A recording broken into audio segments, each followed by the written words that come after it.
Okay, and lastly, we have what we call the ogive, and the ogive always graphs cumulative frequencies.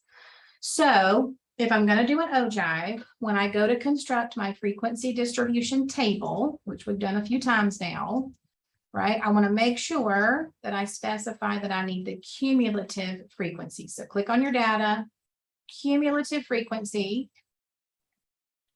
Start your bins at the minimum value, enter your width, which again, here's 7, and store it in the table. All right. Now, again, we know, right, in order to get the correct upper limits, right, we back these off by 1 since the parentheses says that value is not included.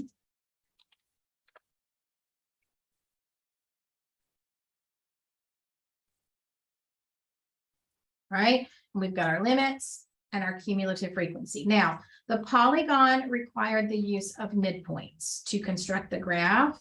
The ogive specifically graphs with the upper boundary of every class.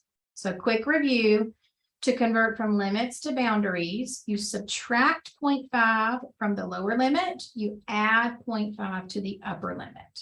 All right, now we're only going to graph at the upper boundary. So I'm just going to take each upper limit, add 0.5 to create an upper boundary.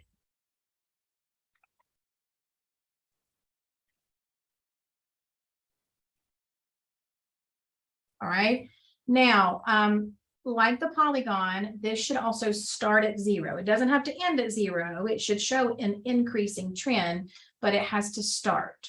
Okay, so again, I'm going to come in here and edit my rows. Okay, I'm going to insert a row right up at the top. The reason for this, again, is to start on the horizontal axis, which means we should start at a cumulative frequency of 0. And in the way that this happens, you can look at this one of 2 ways. You can either subtract the class width, right, to maintain that width. So 41.5 minus 7 would be 34.5. Or you can just think of it as using the first lower class boundary. You subtract 0.5, that puts you at 34.5. Okay, so for the ogive, you need upper boundaries, cumulative frequencies, and then you're going to do the same thing that you did for the polygon. You're going to go to create a chart of your columns. For the ogive, you want to graph cumulative frequency. For your row labels, you're going to graph each one at the upper boundary. And you're going to do points with connected lines. Okay, leave everything else like it is. Click compute. And now you have the ogive for your speeds, right, where the cumulative frequency is graphed at every upper boundary.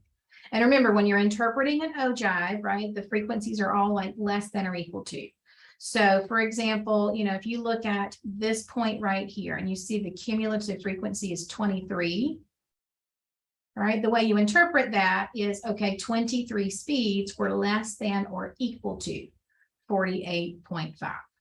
All right, because remember, cumulative frequency is like a running tally. So every time you get to a new point, it's also including all of the values that were in the classes before.